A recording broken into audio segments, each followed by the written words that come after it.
कांग्रेस नेता राहुल गांधी और राजद नेता तेजस्वी यादव को घोर प्रतिक्रियावादी और अराजकतावादी नेता मानता हूं, जो राष्ट्र विरोधी एवं सनातन विरोधी ताकतों के इशारे पर देश में अराजकता का माहौल पैदा कर भारत को बांग्लादेश के रास्ते पर ले जाना चाहते हैं, जहां पिछले दिनों हजारों हिंदुओं का कत्ल हुआ, सैकड़ों हिंदू मंदिर तोड़े गए और हजारों हिंदू बहु बेटियों की असमत लूटी गई। गौरतलब है कि बांग्लादेश में हुए उस हिंदू नरसंहार पर कांग्रेस, राजद सहित महागठबंधन की सभी पार्टियां चुप्पी साधे रही थी। और ये इसलिए ऐसा है कि उनको राष्ट्रीयता से, भारत मां के ऐसे कोई सम्मान का भाव नहीं है। और इसीलिए जो माहौल बना है बिहार में, मैं समझता हूं कि लड़ाई सीधी है। इस चुनाव में मंगल राज बनाम जंगल राज के बीच की लड़ाई होगी। मंगल राज बनाम जंगल राज के बीच की लड़ाई होगी, सुशासन बनाम कुशासन के बीच की लड़ाई होगी, सामाजिक समरसता बनाम जातीय उन्माद के बीच की लड़ाई होगी, सदाचार बनाम भ्रष्टाचार के बीच की लड़ाई होगी, विकास बनाम विनाश के बीच की लड़ाई होगी और सनातन बचाने वालों और सनातन मिटाने वालों के बीच की लड़ाई होगी। यह सीधी लड़ाई होगी और निश्चित रूप से जो माहौल बनेगा उसका परिणाम होगा ये महागठबंधन के राजद और कांग्रेस जैसी पार्टी की हालत 2010 वाली होने वाली है। 2010 बहुत लोग भूल गए होंगे, लेकिन मुझे याद है 2010 में लालू प्रसाद जी खुद ही नेतृत्व कर रहे थे चुनाव का। उस समय रामविलास पासवान जी भी जीवित थे, लोजपा के साथ समझौता उनका था। तेजस्वी यादव से बड़े नेता लालू यादव थे और उस समय मात्र 22 सीटें उनको मिली थी। और इतना लोकप्रिय ताकतवर नेता होने का दावा करने वाले लालू प्रसाद अपनी धर्म पत्नी को भी नहीं जिता पाए थे। राघोपुर और सोनपुर की दोनों सीटों से उनकी पत्नी चुनाव हारी थी। राहुल गांधी जो आज सो कॉल्ड क्राउड पुलर हैं, तो देखा था 2010 में हम सब तमाम लोगों ने, बिहार के लोगों ने देखा था, उनकी माताजी राष्ट्रीय अध्यक्ष थी सोनिया गांधी। और ये क्राउन प्रिंस भी पूरे बिहार में आसमान पताल एक कर रखे थे। तो कांग्रेस को मात्र 4 सीटें मिली थी, 4 सीटें। और इसलिए इस चुनाव में भी स्थिति ऐसी होने वाली है कि इनको याद आ जाएगा कि हम जो चाहते हैं जातीय उन्माद फैलाना, चाहते हैं गुंडागर्दी से सरकार में वापस आना, यह असंभव है। पिछले दिनों आपने देखा होगा कि राजद के एक मंच से भूरा बाल साफ करो का नारा आया। हम लोगों ने देखा सोशल मीडिया में, नारा दिया भूरा बाल साफ करो। 1990 के दशक में जो लालू प्रसाद ने फसल काटने की कोशिश किया था जातीय उन्माद का, उसको दोहराने का प्रयास हुआ। मैं राजद के नेताओं से अपील करता हूं कि ऐसे नारों से बाज आएं। जो यहाँ के, जिनको भूरा बाल कहते हैं, वो विदेश के रहने वाले नहीं हैं। उनकी जड़ें भी उतनी ही मजबूत हैं जितनी जड़ें आपकी मजबूत हैं। लेकिन ऐसा इसलिए किया गया कि जो सनातनियों की एकता है बिहार में, हिंदुओं की जो एकता है बिहार में, उसमें विदेशी ताकतों के इशारे पर, राष्ट्र विरोधी ताकतों के इशारे पर उसमें विभेद करने के लिए इस तरह के नारे दिए गए ताकि उन्माद फैले, अगड़े पिछड़े का झगड़ा हो। लेकिन मैं मानता हूं कि जिस वोट बैंक की बात करते हैं राजद के लोग, यदुवंशियों की, सचमुच सनातनी परिवार में सबसे ज्यादा सनातन के लिए कटिबद्ध और सनातन के लिए समर्पित अगर कोई समुदाय है, समाज है, वो यदुवंशियों का समाज है। यही कारण है कि बहुत कम यदुवंशियों में अंतर्विवाह नजर आता है और गैर धार्मिक शादी तो होती ही नहीं है। इतने सनातन के प्रति समर्पित वो समाज है। और अगर ऐसा नहीं होता तो बरसों से लालू प्रसाद, राबड़ी देवी के घर पर मुहर्रम का ताजिया बैठाया जाता है, लेकिन बिहार में किसी यदुवंशी परिवार में ताजिया नहीं बैठाया जाता है। वो इस बात का सबूत है कि यदुवंशी सनातन के प्रति समर्पित समाज है।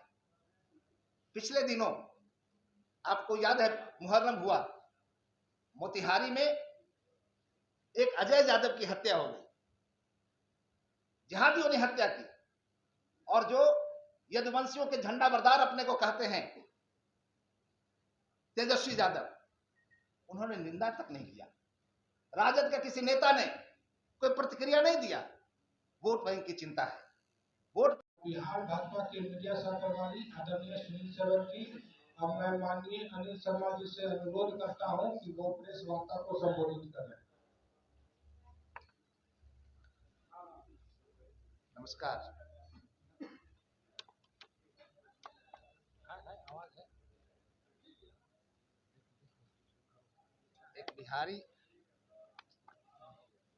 एक बिहारी होने के नाते सबसे पहले तो मैं विगत दिनों महागठबंधन के कार्यक्रम में मंच से जिस तरह से देश के लोकप्रिय यशस्वी प्रधानमंत्री आदरणीय नरेंद्र मोदी जी की मां को लेकर गाली गलौज के शब्दों का प्रयोग किया गया, उसको लेकर सचमुच हम सभी बिहारी शर्मिंदा हैं। और हम ही नहीं शर्मिंदा हैं, बल्कि देश के वे तमाम राष्ट्रवादी लोग शर्मिंदा हैं जो स्त्री शक्ति के सम्मान के कायल हैं। मगर यह दुर्भाग्य है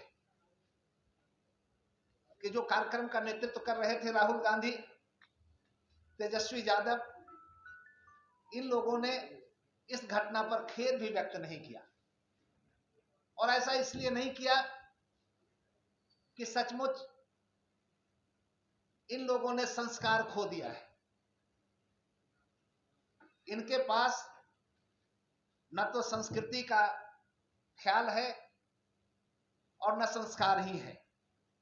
और नहीं तो जिस किसी को संस्कार होता, संस्कृति का ख्याल होता, वो इस बात पर शर्मिंदगी जाहिर करता और क्षमा याचना करता।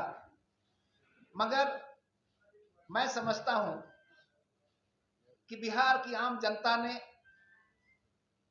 इसको बहुत गंभीरता से लिया है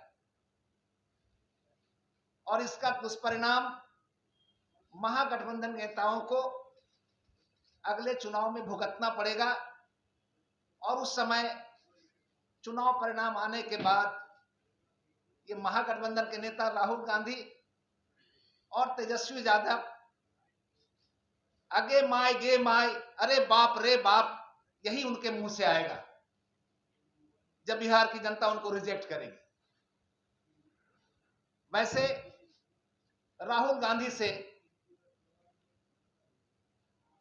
खेद की अपेक्षा भी हम नहीं करते, क्योंकि इसके पहले भी आपने देखा होगा कि राहुल गांधी आदरणीय नरेंद्र मोदी जी के खिलाफ तू तराक की भाषा का उपयोग करते हैं, प्रयोग करते हैं। नरेंद्र मोदी जी उनसे उम्र में बड़े हैं। नरेंद्र मोदी जी मुख्यमंत्री रह चुके हैं, अभी प्रधानमंत्री हैं। जिस पद को पाने के लिए राहुल गांधी दर दर की खाक छाने फिर रहे हैं। और मैं समझता हूं कि निश्चित रूप से अपने जीवन काल में राहुल गांधी प्रधानमंत्री नहीं बनने वाले हैं। हम ही नहीं, बल्कि राहुल गांधी की जो करतूतें हैं, जिस तरह से विदेशों में जाकर राष्ट्रहित के खिलाफ बात करते हैं, उसको लेकर सचमुच एक पत्रकार जो विश्लेषक हैं, आप लोगों के ध्यान में आया होगा या नहीं आया होगा, उस आदमी ने बात करते हुए कहा कि अगर इसके गांधी का टाइटल इसके साथ नहीं होता तो यह कहीं छोले बेच रहा होता। यह मैं ही नहीं कह रहा, उस पत्रकार ने भी कहा है विश्लेषण करते हुए। और मैं चाहता हूं कि आपके माध्यम से पूरा देश का लोग एक बार फिर से उसको सुन ले।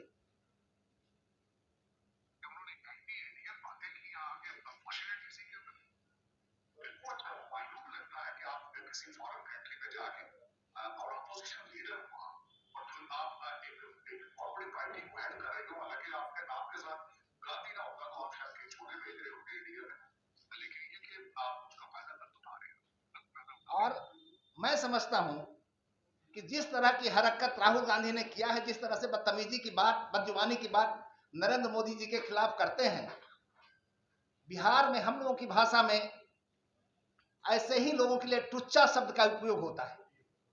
ये टुच्चागिरी कर रहा है। तो राहुल गांधी का जो बात बदतमीजी और बदजुबानी की बात है, उससे कोई भी कहेगा कि टुच्चागिरी कर रहा है ये आदमी। निश्चित रूप से राहुल गांधी ने अपना ग्रेस खो दिया है। व्यक्तित्व में जो सम्मान का भाव था वो खत्म हो गया है। और इस विषय के साथ साथ अब हम अपनी बात शुरू करते हैं। पिछले दिन जो कार्यक्रम हुआ और राहुल गांधी जिस तरह से जातीय गणना से लेकर के और वोट की चोरी की बात उठाते रहे, उस पर तो मैं यही कहता हूं कि राहुल गांधी का जातीय गणना की मांग करना और मतदाता सूची के गहन पुनरीक्षण का विरोध करना एक बहाना है। हिडन एजेंडा तो बिहार सहित देश में अराजकता फैलाकर भारत को बांग्लादेश बनाना है।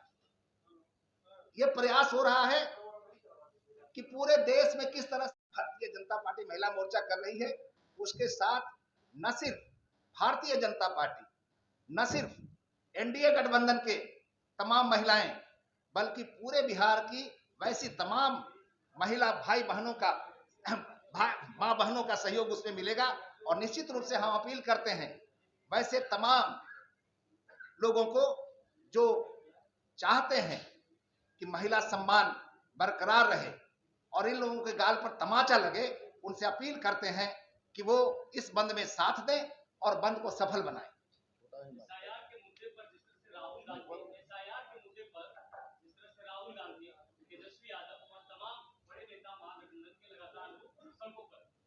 राहुल गांधी ये कह रहे हैं कि इसके बाद एक जो है तस्वीर बदलेगी, खासकर दलित और अति पिछड़े वोट बैंक को लेकर, और लोग समझ रहे हैं इसको कैसे लेते हैं। ऐसा है, दलित और अति पिछड़े वोट बैंक उनके साथ क्यों जाने वाला? मैंने तो अभी बताया कि कब के हितैषी हैं राहुल गांधी, कब के हितैषी हैं तेजस्वी यादव।